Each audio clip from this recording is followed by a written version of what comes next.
All right, who's in the blender NFL coaches? This is going to be riveting. We got so many interesting teams, so many storylines. Let's start out in our market here. Hard to even comprehend. Hard Knocks, no Hard Knocks. Giants keeping Daboll, keeping the GM. Mara basically trying to find comic relief, saying he wanted to be in the Saquon commercial. Felt he got snubbed. It's no time to joke. 3 wins. I believe in our notes, it's the 4th time ever. Yes. Excuse me. 3rd time ever since 1980. A 3-win coach keeps a job. Hard to comprehend. Drew Lock cooks them on the 1 pick. They're now 3rd behind the Titans and the Browns. Let's just talk overall blender here. A mistake to keep Joe and to keep Brian. Yes. Appreciate you saying that. And if I'm Brian, I'm kind of like, get me out of here. We're on first name basis. These guys don't deserve last name shout-outs right now. First name, Brian and Joe. Giant Brian now has the 3rd pick in the draft. There's 2 quarterbacks that are premium in Shedeur and Cam Ward. Yeah. They need a quarterback. Joe made too many mistakes for me. The Daniel Jones extension is a big mistake. Yep. Letting Saquon walk is a big mistake. Because here's the thing. It's not that Saquon walked and then went to Philly. It's that you had plenty of time to decide if you were going to meet numbers and be able to extend him. And if not, you need to get more back for him. He's a premium blue chip talent that you could have 100%. gotten a ton for, and you need to get out in front of knowing if you're going to sign him or not. Well, if you're a player and you see this GM and head coach, let's just put him on the hot seat here, no Budweiser, and they're sitting mismanaging top-tier talent, and then they go on and basically have a Hall of Fame hallmark year, if I'm a free agent, why would I want to come to a team that is mismanaging talent at the highest level? And then we talked off air as well about this. Sure, Neighbors has been a home run, but you have a bottom 5 offensive line again, and you don't address it. So I'm looking at this Daboll numbers here. Never rank higher than 20th in points and 22nd in yards at his time with Josh Allen and the Bills. Then he comes in 3 years. He's 15th in points, 30th, and then 31st in points. I did believe this guy was a quarterback whisperer. I'm sitting here going, where do you go? Because if hypothetically it does go Shedeur Ward, what are we doing? We're stretching for Dylan Gabriel? I gotta come up with some Quinn Ewers? Yeah, you're trading up to figure out what you want to do, and I'm not sure I trust Joe Schoen making that decision. Letting Saquon walk for nothing is fireable enough. Then you add in the Daniel Jones extension. Then you add on the rest of the roster. The Neighbors pick is a home run, but you still should be building inside out. We say it all the time. There's a lot of mistakes that he made that, for me, shouldn't warrant keeping your job. Now, you're in a position at the 3rd pick with Shedeur. You could go up and trade and do whatever you got to do, but you're essentially trusting him and Daboll, who I think is a good coach and but they're connected. And if you're going to let them go pick up another quarterback, you're essentially signing up for like a 2 to 3 year commitment because you're letting them pick the next quarterback. Yeah, this is what you said about the Bears. Yeah, 100%. If you're bringing in Caleb Lutt, Eberflus, go start over. Now we're in this weird New York Giants scenario where they were gifted a do-over. Drew Lock cooks them with a Brady performance. Yeah. Then they move down. Then the Patriots kind of gift back with a win week 18, a little bit of draft order, but you're still sitting here in a fickle spot where you either got to pretty much move up with Cleveland. I mean, you got to pray Cleveland and Tennessee both don't go quarterback, or you're in dire straits.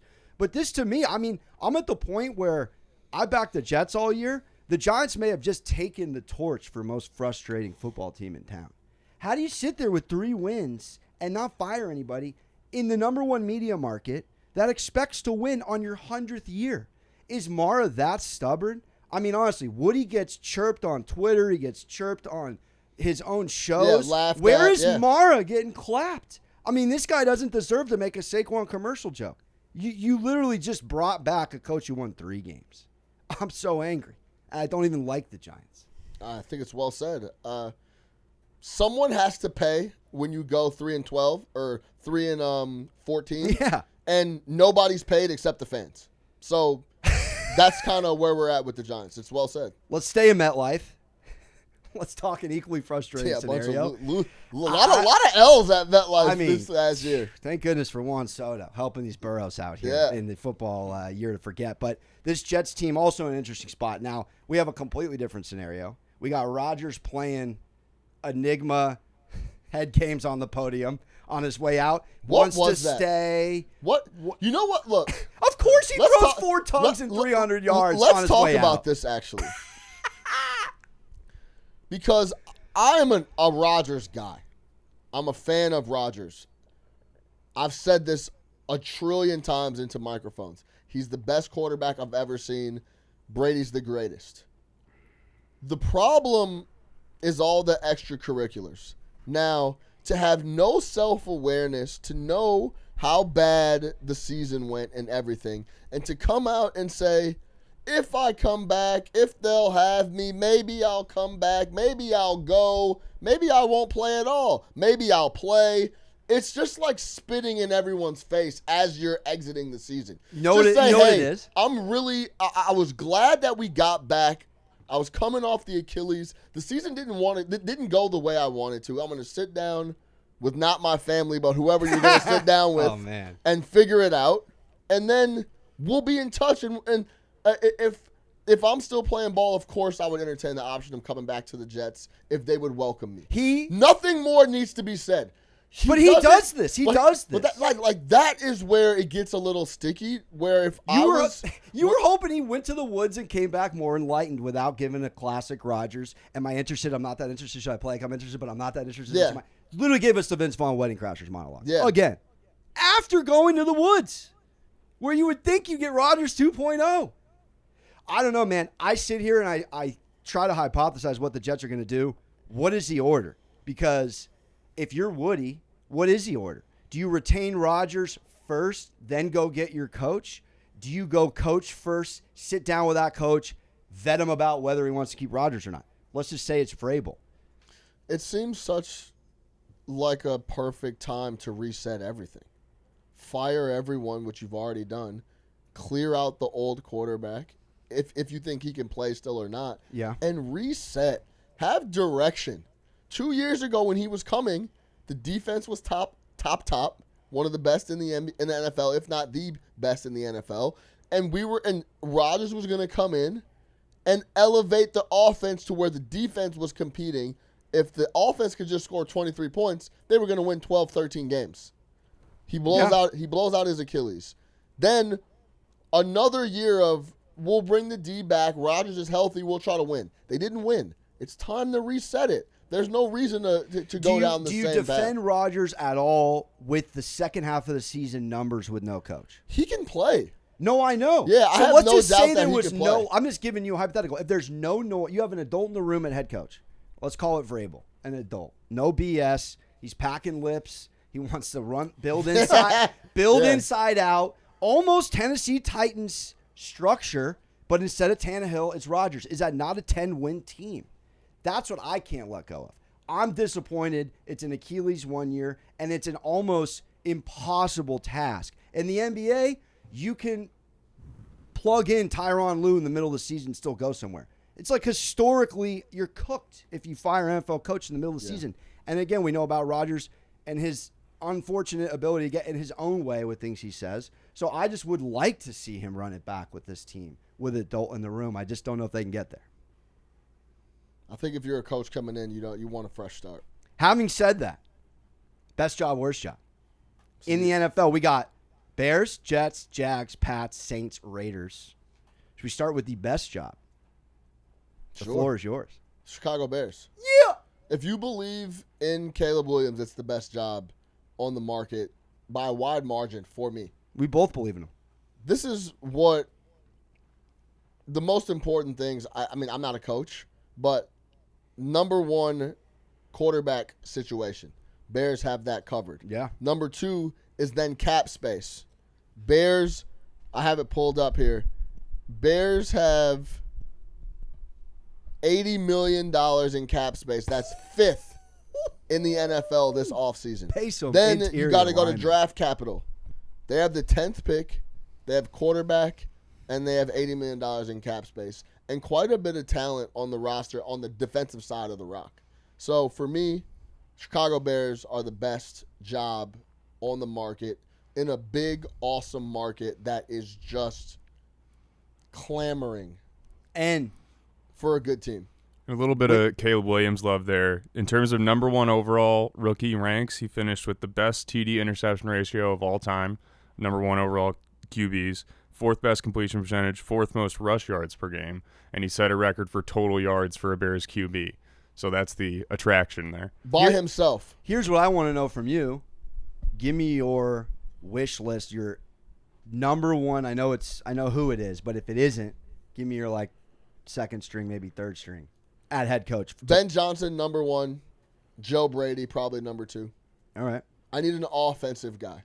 No guys like no Vrabel, no. No, I don't one want. coming in. I don't need a leader of men. I need an offensive leader. Wow. I like it. Out of just not wanting to roll with you, but I am with you. It is the best job, the Bears, because I do think they're a 10-win team next year. I'm going Jets. The only reason I'm going Jets is for dramatic effect because the coach that comes in that does reverse the curse, it's going to be the biggest Super Bowl since the mink was put on by Broadway Joe. I still stand by that. And I do think Mike Vrabel is the perfect candidate. Now, there's a roadblock with Kraft letting go of Mayo. So I do think, obviously, inside track, if you're betting futures, you'd probably take Vrabel to the Pats, his whole team. But does he have a little bit of DOG in him from feeling like he got snubbed? Why did Mayo get the job, not me, out the gate when he was a free agent last year because he had just got let go of the Titans? I think Vrabel, we say it all the time, leader, no BS, has a ring, should be respected by a guy like Rodgers. I know they can start over. The only reason I would want Rodgers to come back is if they got a vetted veteran coach, no funny business. It's almost like Vrabel can handle the team, Rodgers handles the offense, and please, Nathaniel Hackett, go drink a pina colada nowhere near MetLife. The Jets is the worst job available. I hear you on that, but it's the best job. Forget about the best job. It's the absolute dead last job you want. I don't know You would how. have to- I don't you know would how. have to come in and navigate Rodgers and that whole situation, which puts your franchise on complete timeout until it's figured out. So you just essentially sit there until that's figured out. It's and you know who's next? You know who's next? So I'm assuming your worst job is the Jets. Not the Saints. But the more I This guy's thought cooking me. the more I thought about it, the Jets is the worst job. Similarly to the Cowboys, you're on someone else's time. You take that job, you want to come in and make your mark and figure out what direction you want to take the team. You'd be on complete timeout while Rodgers did his darkness retreats and goes to Costa Rica and does his thing. And I'm not making fun of any of that, but that is a real thing. Then you have $29 million in cap space. That's towards the bottom of the league. You need a complete overhaul of guys. Put it like this. Even if Rodgers does come back, that gives you 2 years. Then you're resetting again. The Jets is the worst job available, and I guess they're a touch above the Saints, but it's still a bad job. The Rodgers slander here. It's not about the on-field play. You're missing my point. No, I'm not missing I get what you're saying. I completely get what you're saying. The thing that I was disappointed with in Salah is he didn't alpha the alpha. Who's going to alpha the alpha? You don't alpha the alpha. But Rodgers is 40. He is- should let his guard down. That is the issue. If You Rodgers don't- became coachable, do you backpedal? What happened with Tom Brady and Bill Belichick? It ended. Why? Brady had more in the tank. Belichick didn't think he had anything left in the tank. They were both alphas. One alpha always wins out. I don't know that I agree if that worked for 2 decades. That was you handle the D and the team, and I'll handle the. And the entire time, Brady was jumping through hoops about letting his trainer come on the plane and doing all types of stuff. They made sure everything went well because they knew that they were special together and could win. But it was a grind every single year. So are you saying that Rodgers has never been coachable? Is that what we're saying? Because also McCarthy is a free agent potentially as well. If Jerry Jones, his 5 years is up, doesn't bring him back. So is there no guy at Rodgers? I would like to think Rodgers is humbled this year. I would like to take his couple of posts. But what would make you think that he wasn't Because humble on he the had- last press conference of the year? Because I think letting himself out of the Bills game, which is the first time he benched himself all year, Tyrod goes in, scores twice, he comes back, and he buries a team that was still playing for something. Let's just call it what it is. Yes, they had Snoop in, not Tua.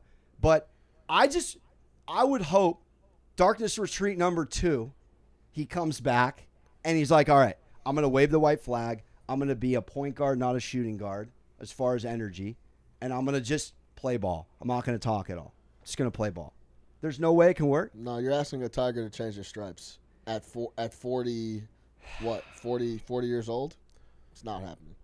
Well, let's just hope he gets married. All right, worst job for me. I'd go Rizzy real quick. Saints, and then I think they bring in Rizzy. I think he was a great culture guy for a couple of weeks there. Kind of got the short end of the stick with Kamara going out. Couple of key players on the Saints team, also nothing to play for. But when he first got plugged and played, once our guy who can't cover the spread, Dennis Allen, exited stage left. They look good. I think Rizzy's a nice energy guy that. Yeah, I agree. Take I think over the the worst Saints job. Saints is a really bad job. I don't believe that the Cowboys are going to bring back McCarthy. That's going to be a really bad job as well. Would you want him, by the way, in Chicago at all? Absolutely not. No chance. No. Zero. He's a 10-11 win coach, though. So No. No. All right, that does it for Who's in the Blender, including myself. Mike McCarthy.